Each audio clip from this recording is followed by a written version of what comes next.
Welcome to the Parkland Report. This is the show where we talk to the people making things happen here at Parkland College. I'm your host, Stephanie Stewart, and we are joined today by our guest, Dr. Nancy Sutton, who's the Vice President for Academic Services. Welcome, Nancy. Thank you. It's good to be here. Yeah, so Academic Services, this is the core of what we do here at Parkland College, an academic institution. And we were talking before the show just on the breadth of things that you oversee within the college. So can you share a little bit about your role? Sure. So what we do in academic service is truly the mission of the college. It is all about teaching and learning. We have several divisions. We have health professions, which will include all of nursing and all of our allied health programs. We have career and technical education, which will run the gamut from business and computer science to construction to automotive to diesel to agriculture to manufacturing, all of the things that build the workforce. And then we have arts and sciences, which is typically where the majority of our transfer courses lie. So this will be the general education courses that students might take before they pursue a four-year degree. But we also have some career areas such as arts and media. Our television and radio programs are in this area. We have theater. We have art and design. So we have all the psychology, sociology, math, English, all of that great stuff. Then in addition, we have a division called Learning Commons. And Learning Commons serves all of the students and all of the divisions. It provides tutoring, the library lives there, the presentation center, which is where students can practice oral speeches. We have digital literacy for students that need help with that. So we've talked about health professions, yes, CTE, Learning Commons. First year experience. There you go. The biggest area that we have now, which is to help students who are new to academia learn how to manage their time, how to study.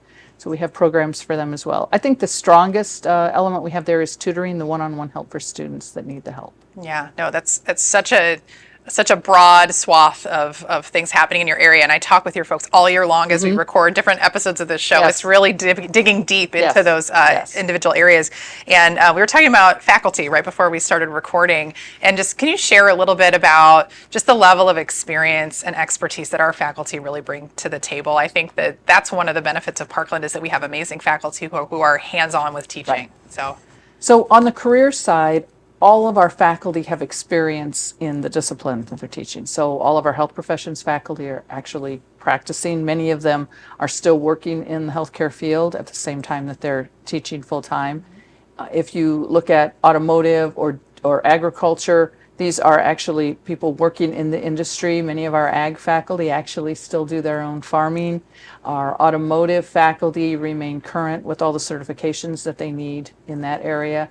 So the faculty have the hands-on experience and they understand the business that they're teaching about. On the transfer side, they're required to have at least a master's degree in the field, and many of them have a doctorate in the field. When you look at our art faculty, they're actually practicing artists. And so they are able to share with the students what it means to engage in this particular career or profession. Yeah, they really enrich the learning environment, and so many interesting conversations throughout the year. But it's great to see what they bring to the classroom and how that comes to life for all of the students. There are always new things happening in academic services. Yes, one of the newest things that has happened is a ribbon cutting. Yes. So tell us about the building and what will happen inside of it. So we have a brand new building. It's called Building K. It is the AGCO Technology Training Center. So it's for the AGCO Corporation, which is an agricultural technology organization. The students learn how to work on Fendt and Massey Ferguson tractors, combines, the large equipment. So it's in addition to the ag tech programs we already have. So dealers in the area, in fact, all across the Midwest and even potentially as far as New York, will send students to us so that we can train them to be the technicians for tomorrow. There are many, many jobs. These are high-paying jobs, and the dealer involvement is very important. So this is a partnership with AGCO. We have something similar already with Case New Holland, and the dealers will send students for that program. They spend 2 years with us, but they also work in the dealership when they're not in classes. So it's an excellent opportunity. It did require a 22,000 square foot building. 18,000 square feet of it is specifically the lab space for the size of the equipment. And so we're looking forward to that program growing. And we currently have 4 students can hold 20 a year. So we're hoping that that will grow quickly. No, congratulations. A beautiful facility, and the ribbon cutting was such a great celebration. It was. To see the investment from both the dealers and our faculty and our future students has been really inspiring. Yes. So it was a long time coming. Yes. A partnership that took a while to grow. Yes. And hopefully it will benefit a lot of people. You labored over every detail, so it's a very well designed facility, if I have to say so.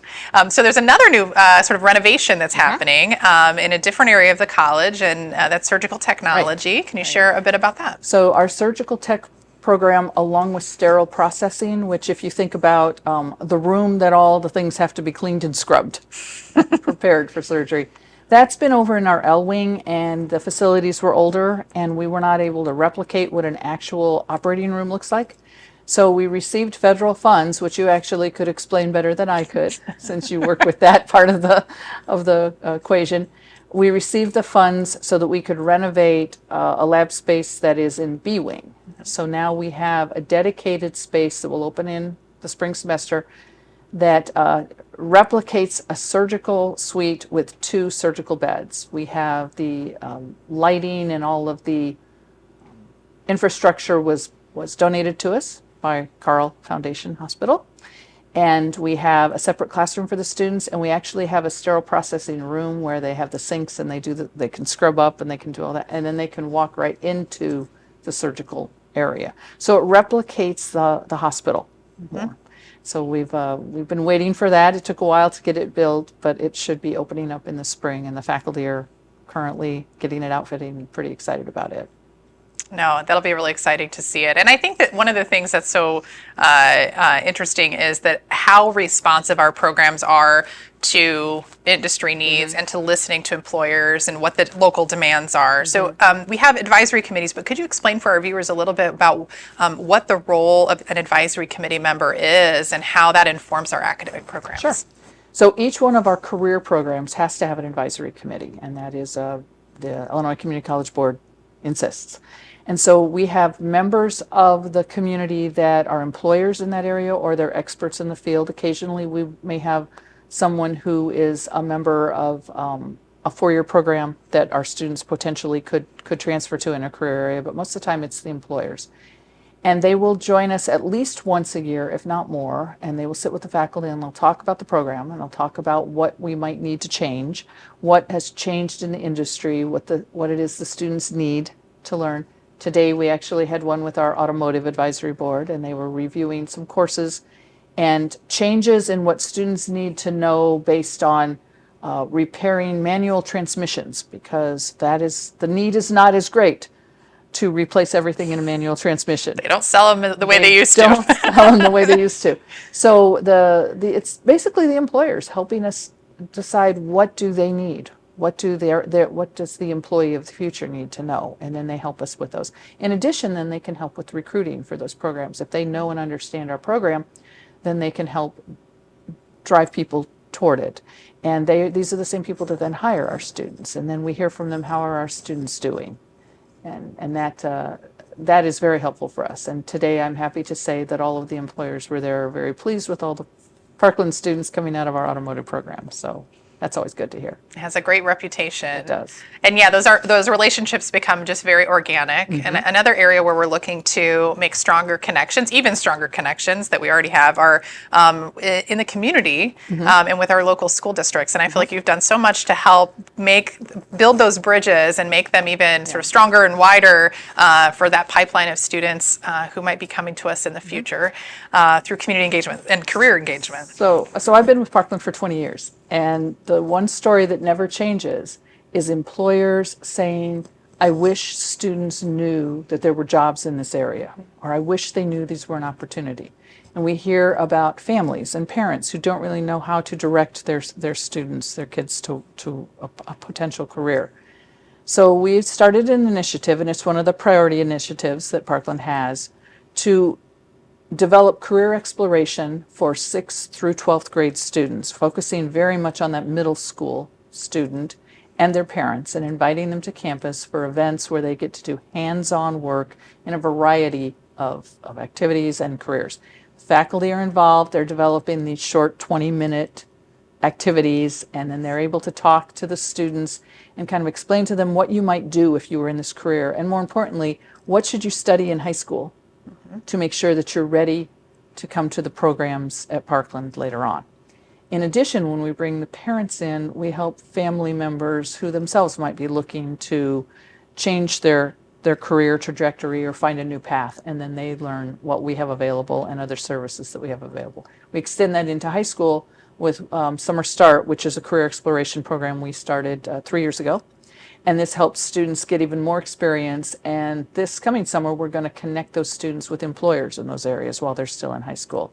So it's creating this pipeline and making sure that we engage with the families early on and help the students know what they can do to learn more all the way along.